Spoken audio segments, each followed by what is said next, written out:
पहले समझते हैं कि सोशल रिसर्च क्या होता है, तभी पेपर सारा रिसर्च के आसपास रिवॉल्व कर रहा है। तो हमें पहले पता होना चाहिए कि सोशल रिसर्च होता क्या है। एक तो देखो, पहले समझ लो रिसर्च और सोशल रिसर्च का डिफरेंस। रिसर्च हर फील्ड में होता है ना। तुम किसी नई चीज की खोज कर रहे हो, कोई नई चीज बना रहे हो, नई चीज पे बात कर रहे हो, रिसर्च करना हो गया। ओके। सोशल रिसर्च क्या होता है? जब तुम सोसाइटी से रिलेटेड टॉपिक्स पे बात कर रहे हो, ठीक है, सोसाइटी से रिलेटेड कोई प्रॉब्लम सॉल्व कर रहे हो, कोई नई चीज इंट्रोड्यूस कर रहे हो, तो वो हो गया सोशल रिसर्च। ओके। अगर मैं तुम्हें एक इसकी जो डेफिनेशन के हिसाब से बताऊं ना, तो सोशल रिसर्च का मतलब होता है सोसाइटी से रिलेटेड चीजों को सिस्टमैटिकली पढ़ना। लाइक ऐसे नहीं कि हवा में बात बोल दी कि कास्ट तो अभी भी एग्जिस्ट करता है। कैसे एग्जिस्ट करता है, कहाँ से एग्जिस्ट करता है, तुम इन्वेस्टिगेट करोगे उसके बारे में, पूरे प्रूफ इकट्ठा करोगे, अपनी थ्योरी लिखोगे कि अरे मुझे ऐसा लगता है कि कास्ट एग्जिस्ट करता है इस विलेज में, क्योंकि वहां पे ये होता है। ये होता है एक सिस्टमैटिक स्टडी। ओके। इसमें हम basically human behaviour, social relationships और सोशल स्ट्रक्चर्स, ये तीन चीजें याद रखना। एक तो इंसानों का बर्ताव, that is human behaviour. Social relationships, हमारे आसपास के लोगों से हमारे कैसे रिलेशनशिप है। और सोशल स्ट्रक्चर्स, सोशल स्ट्रक्चर्स क्या होते हैं? क्लास स्ट्रक्चर होता है कि एक upper class, middle class, lower class. Caste structure होता है, और एजुकेशन एक स्ट्रक्चर है, मैरिज एक स्ट्रक्चर है। ये सारे सोशल स्ट्रक्चर कैसे एग्जिस्ट कर रहे हैं, इनका पढ़ना साइंटिफिकली, इसे हम सोशल रिसर्च कहते हैं। सिंपल। तो सोशल रिसर्च की डेफिनेशन आएगी ना, तो तुम्हें पहले तो इंट्रोड्यूस करना है कि सोसाइटी से रिलेटेड चीज़ों के बारे में पढ़ना और उनकी सिस्टमैटिक स्टडी करना। ठीक है। और इसमें हम क्या क्या पढ़ेंगे? ह्यूमन का बिहेवियर, रिलेशनशिप्स और सोशल स्ट्रक्चर्स। ओके। इन सब का साइंटिफिक स्टडी सोशल रिसर्च होता है। ओके। अगर मैं और तुम्हें बेसिक लैंग्वेज में समझाऊं, तो सिंपल शब्दों में ना, सोशल रिसर्च हमें ये समझने में, ठीक है, हेल्प करता है कि लोग कैसे सोचते हैं, लोग कैसे बिहेव करते हैं, और सोसाइटी का सिस्टम कैसे काम करता है, सोसाइटी काम कैसे कर रही है, चल कैसे रही है, यहाँ तक पहुंची कैसे, ये सब। ओके। अब हम बात करते हैं सोशल रिसर्च के ऑब्जेक्टिव्स की। ओके। सोशल रिसर्च के ऑब्जेक्टिव्स यानी कि इसका पर्पस क्या होता है, हम सोशल रिसर्च करते क्यों हैं। सबसे पहले हम इसको करते हैं डिस्क्राइब करने के लिए सोशल रियलिटी को, यानी कि सोसाइटी में क्या हो रहा है उस चीज़ को बताने के लिए हम सोशल रिसर्च करते हैं। ओके। दूसरा इसका ऑब्जेक्टिव होता है वेरिएबल्स के बीच रिलेशनशिप बताने के लिए, जैसे कि एजुकेशन और इनकम क्या क्या रिलेशन है, या फिर study time and phone usage का क्या रिलेशनशिप है, यानी कि जितना ज़्यादा फ़ोन यूज़ करोगे उतना आपका स्टडी टाइम कम होता रहेगा। तो दो चीज़ों में रिलेशनशिप को एक्सप्लोर करने के लिए हम सोशल रिसर्च करते हैं। तीसरा आ जाता है कॉजल मैकेनिज्म, यानी कि कॉज इफेक्ट बताने के लिए हम लोग किसी भी चीज़ का, कोई सोशल प्रॉब्लम है, जैसे कास्ट एक सोशल प्रॉब्लम है, तो उसका कॉज क्या है और इसका इफेक्ट क्या होता है, ये चीज़ बताने के लिए हम सोशल रिसर्च करते हैं। ओके। और लास्ट आ जाता है प्रिडिक्टिंग फ्यूचर ट्रेंड्स, यानी कि फ्यूचर में क्या हो सकता है, पॉपुलेशन कितनी ग्रो हो सकती है, या अनएम्प्लॉयमेंट का क्या फ्यूचर है, ये सब बताने के लिए हम सोशल रिसर्च करते हैं। तुम्हें क्लियरली ऑब्जेक्टिव्स पता होने चाहिए, बिकॉज बहुत बार क्वेश्चन आता है कि what is social research and what are its objectives. Okay. तो तुम्हें पता होना चाहिए कि पहला सोशल रियलिटी को समझाने के लिए, दूसरा हो गया रिलेशनशिप बताने के लिए वेरिएबल्स में, कॉज इफेक्ट रिलेशनशिप बताने के लिए, और फ्यूचर ट्रेंड्स को प्रिडिक्ट करने के लिए। ओके। इसलिए सोशल रिसर्च जो है पॉलिसी मेकर्स, सोशल वर्कर्स और कम्युनिटी लीडर्स के लिए बहुत इंपॉर्टेंट होता है, क्योंकि डिसीजन एविडेंस के बेस पर लिया जाता है, ना कि अजम्पशंस पर। इसलिए सोशल रिसर्च हर जगह यूज होता है, पॉलिसी मेकिंग में, और जितने भी हम सोशल, अगर कोई भी प्रॉब्लम को सॉल्व कर रहे हैं उसमें, कम्युनिटी लीडर्स, यानी कि कोई एनजीओ चला रहे हैं या फिर कोई सोशल प्रॉब्लम का कम्युनिटी लीडर है, तो उसको हम हमेशा रिसर्च की जरूरत पड़ेगी ही। अब हम पढ़ने वाले हैं टाइप्स ऑफ सोशल रिसर्च। बहुत इंपॉर्टेंट है, बहुत बार इस पे क्वेश्चन आता है। देखो, क्वेश्चन ऐसा भी आ सकता है कि कोई प्रॉब्लम दे देंगे और बोलेंगे कि बताओ कौन सा रिसर्च इसमें लगेगा, या फिर डायरेक्ट आ सकता है कि टाइप्स ऑफ सोशल रिसर्च समझाओ, या फिर क्वेश्चन आ सकता है कि एक्सप्लोरेटरी रिसर्च क्या होती है, उसके लिमिटेशंस बताओ और उसकी पॉजिटिव चीजें बताओ। ओके, पहले हम लोग समझते हैं कि होता क्या है। फर्स्ट है एक्सप्लोरेटरी रिसर्च। ध्यान से सुनना, ठीक है।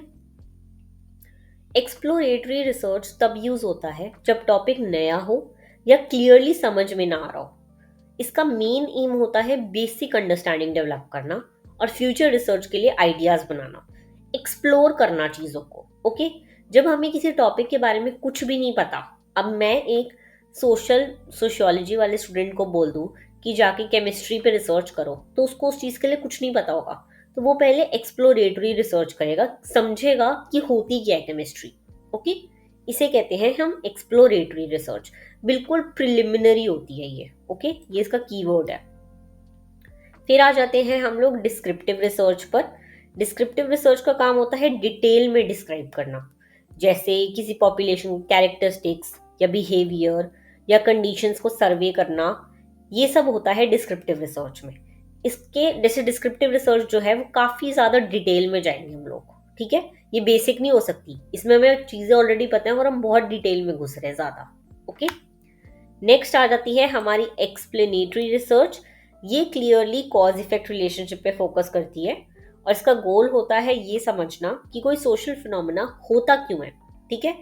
इसमें ना जब भी कोई भी प्रॉब्लम ऐसी आए जिसमें हमें क्यों वाला आंसर करना पड़े कि ये होता ही क्यों है, ऐसा होता ही क्यों है, कि क्यों ज्यादा फोन चलाने से हम पढ़ाई कम करते हैं, तो ये होता है explanatory research. Okay, cause effect relationship. Next अब हम आ जाते हैं, नेक्स्ट आपका टॉपिक है रिसर्च डिजाइन। क्लियरली आपको पता होना चाहिए कि रिसर्च डिजाइन क्या होता है।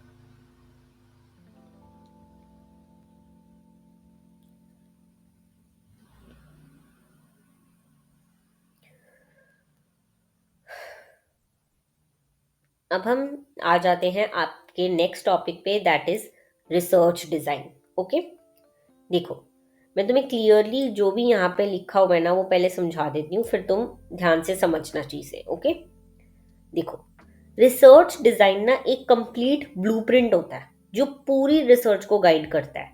यानी कि तुम पहले ही एक रिसर्च डिजाइन, जब भी रिसर्च करनी होती है तो पहले हम एक रिसर्च डिजाइन बनाते हैं जिसमें हम हर चीज लिखते हैं कि हम लोग कैसे रिसर्च करेंगे, क्या हमारा टॉपिक रहेगा, किन लोगों पे हम रिसर्च करने वाले हैं, क्या मेरा आंसर निकलना चाहिए, अगर ऐसा आंसर निकला तो ये क्यों हो रहा है। तो तुम ना सारे स्टेप्स लिख लेते हो, तो वो होता है एक तरह रिसर्च डिजाइन। इसे हम, इसका जो भी मैं कहती हूँ एक कीवर्ड है वो है ब्लूप्रिंट, ठीक है। कि तुम एक रिसर्च का ब्लूप्रिंट बनाते हो कि तुम्हारी रिसर्च गाइड कैसे होगी। बेसिकली रिसर्च डिजाइन से ये डिसाइड होता है कि रिसर्च कैसे होगी, डाटा कैसे कलेक्ट होगा और एनालिसिस कैसे होगा। ओके, अगर रिसर्च डिजाइन अच्छा नहीं है तो रिसर्च का रिजल्ट भी रिलायबल नहीं होगा। अगर तुम गलत टेक्निक यूज करोगे, गलत टूल यूज करोगे या फिर गलत पॉपुलेशन पे करोगे, अब तुम जैसे कर रहे हो एजुकेशन और फोन का कॉज इफेक्ट वाला रिसर्च, ठीक है, और तुमने पॉपुलेशन ले ली बिल्कुल ओल्ड पीपल की, तो फिर उसमें तो कुछ बनेगा ही नहीं ना। तो ये होता है, रिसर्च डिजाइन अच्छा होएगा तभी तुम्हारा रिजल्ट भी अच्छा निकलेगा। ओके, रिसर्च डिजाइन इंपॉर्टेंट क्यों होता है?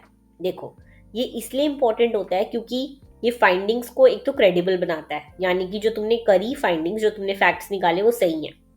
दूसरा, रिसर्चर्स को स्टडी रिपीट करने का एक डेटा देता है, यानी कि अगर तुम्हारा कोई स्टेप गलत भी हो जाएगा तो तुम्हें पता होगा कि मैंने इस स्टेप पे गलती करी है तो मेरे को ये रिपीट करना है। ओके, इससे टाइम, मनी और रिसोर्सेज का हम लोग सही यूज कर पाते हैं। ओके, ये सब तुम्हें पता होना चाहिए, बहुत बार पेपर में आता है, ठीक है। और ये रेप्लिकेशन में भी यूज होता है, यानी कि अगर हमारी ही स्टेप्स यूज करके, हमारा टूल यूज करके जो हमने करा अपनी रिसर्च में, वो किसी और को यूज करके कोई और रिसर्च करनी है तो उसके पास एक ब्लूप्रिंट होता है कि अच्छा मैं भी ऐसे करूंगा तो मेरा आंसर ये निकलेगा। ओके, इससे हम लोग टाइम, बजट ये सब सेव करते हैं। अब हम पढ़ेंगे टाइप्स ऑफ रिसर्च डिजाइन। देखो पहले हमने टाइप्स ऑफ रिसर्च पढ़ी है, अब हम पढ़ेंगे टाइप्स ऑफ रिसर्च डिजाइन, कैसे कैसे रिसर्च डिजाइन बन सकते हैं। सबसे पहला आता है क्रॉस सेक्शनल डिजाइन। इसमें ना डेटा एक ही टाइम पर कलेक्ट किया जाता है, यानी कि क्रॉस सेक्शनल मतलब जैसे कि अगर मैं कोई डेटा निकाल रही हूँ एजुकेशन और इन फोन यूसेज का, तो मैं एक ही टाइम पे डेटा कलेक्ट करूंगी, यानी कि ये नहीं कि आज डेटा कलेक्ट करा फिर 6 महीने बाद, नहीं। अगर मेरे 50 पार्टिसिपेंट है तो मैं उन सबका डेटा आज के दिन ही ले रही हूँ।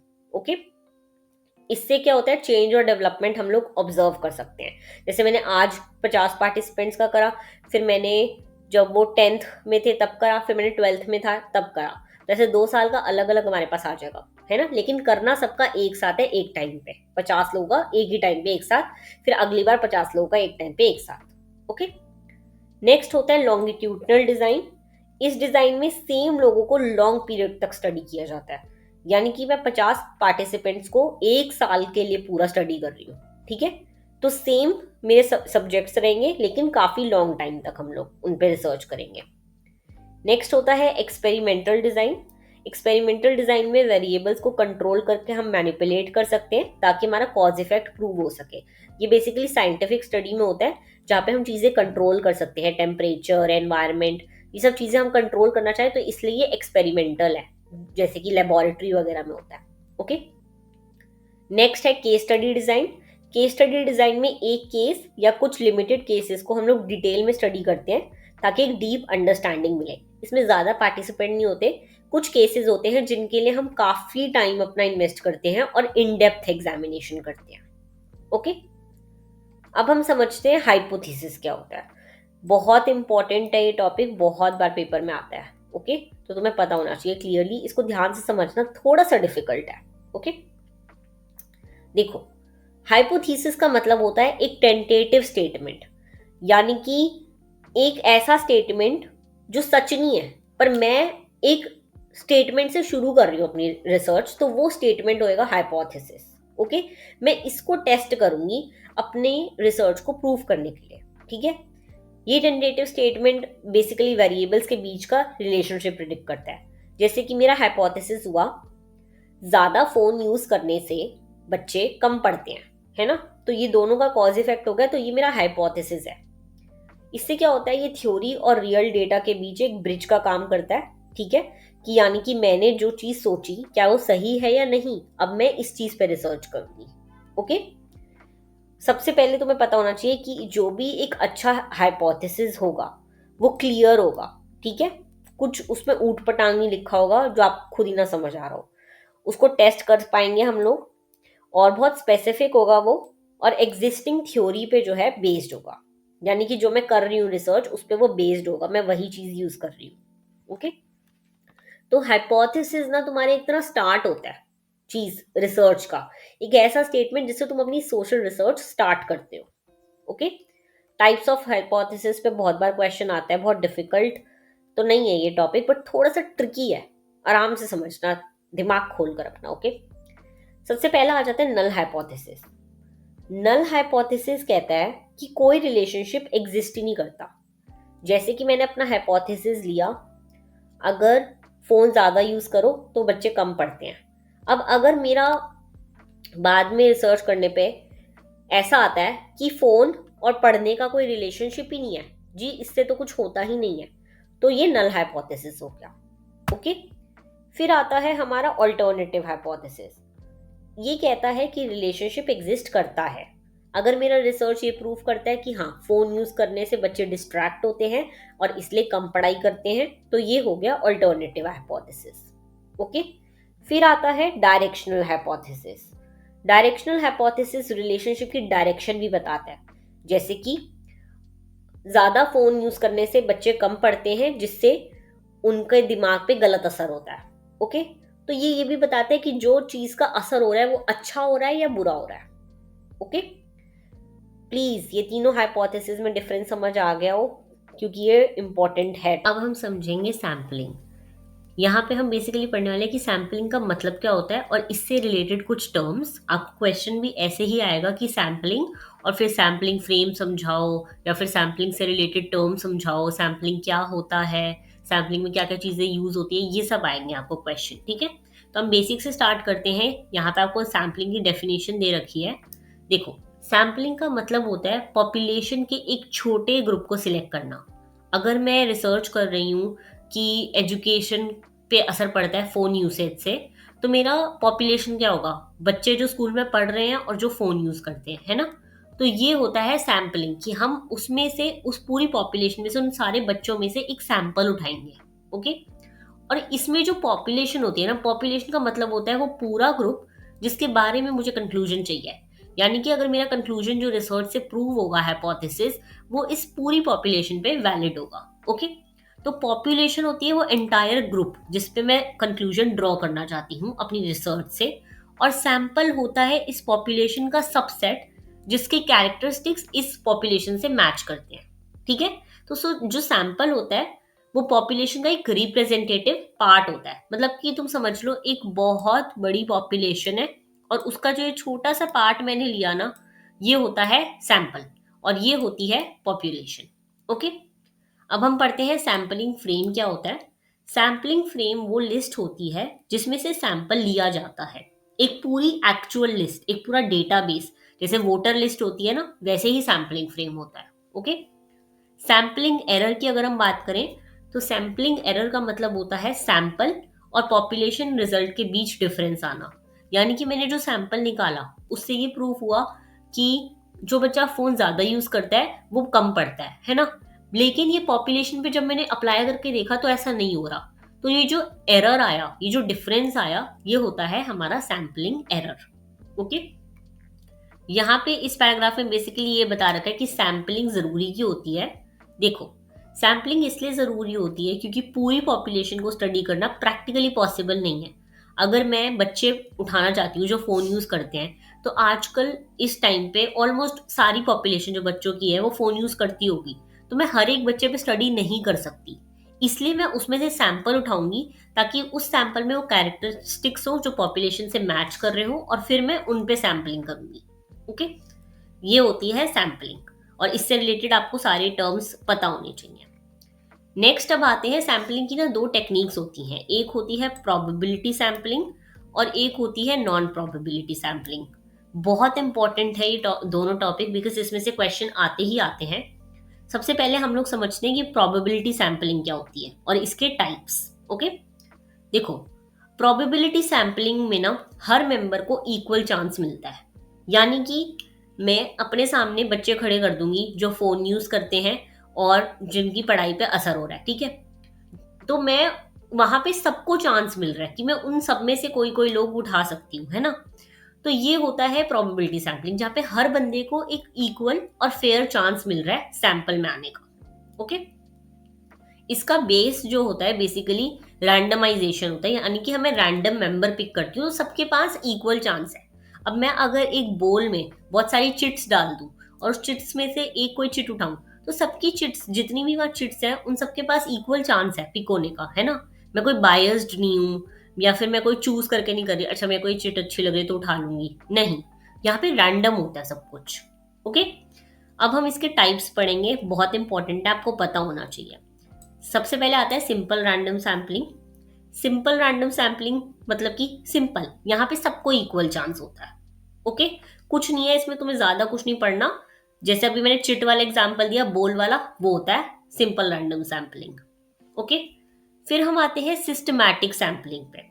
सिस्टमैटिक सैम्पलिंग में ना हम हर एक nth एलिमेंट सिलेक्ट करते हैं।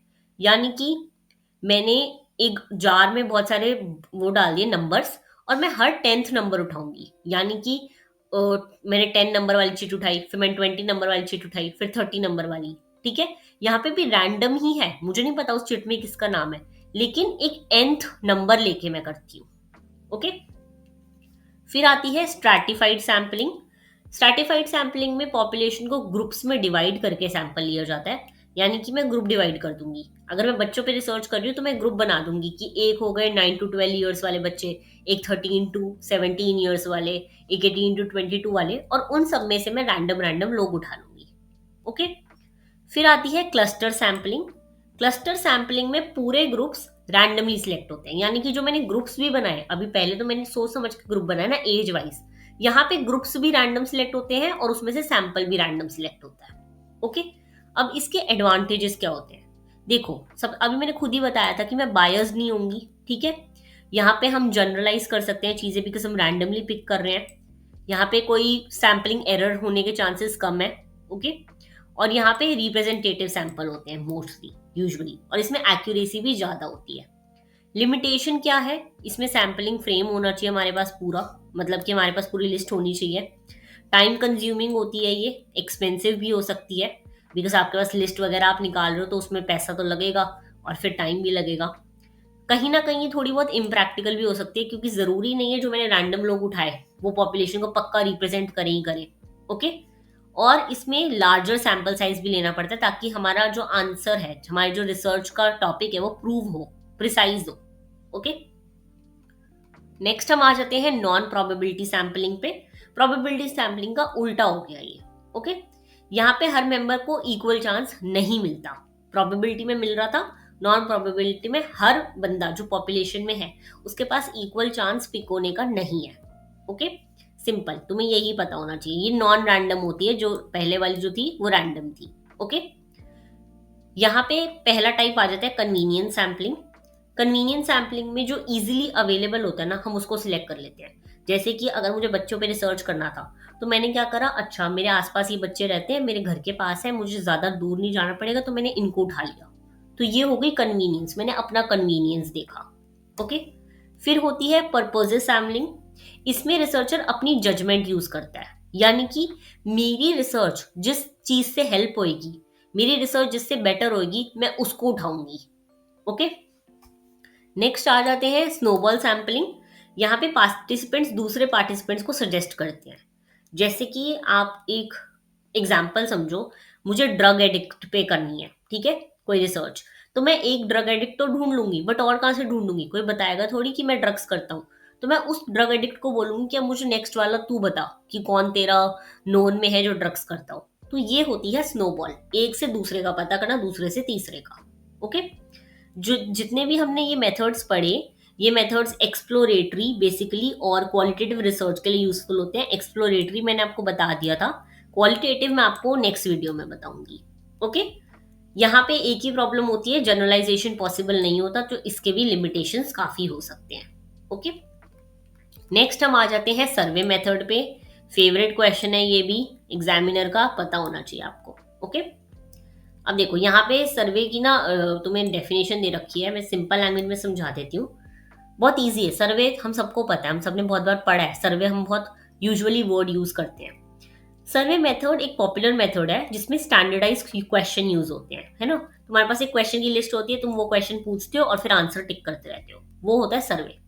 सर्वे हमारे पास बहुत तरह से हो सकता है, फेस टू फेस कर सकते हैं हम लोग, फोन के थ्रू कर सकते हैं, हमारे पास गूगल फॉर्म जो आता है वो भी सर्वे ही होता है, तो ऑनलाइन भी कर सकते हैं और ईमेल के थ्रू भी कर सकते हैं। ओके, ये सारे यहाँ पे दे रखे हैं कि कैसे कैसे तुम लोग सर्वे कंडक्ट कर सकते हो। ओके, अब देखो सर्वे के भी कुछ टाइप्स होते हैं। सबसे पहले आ जाता है क्रॉस सेक्शनल सर्वे।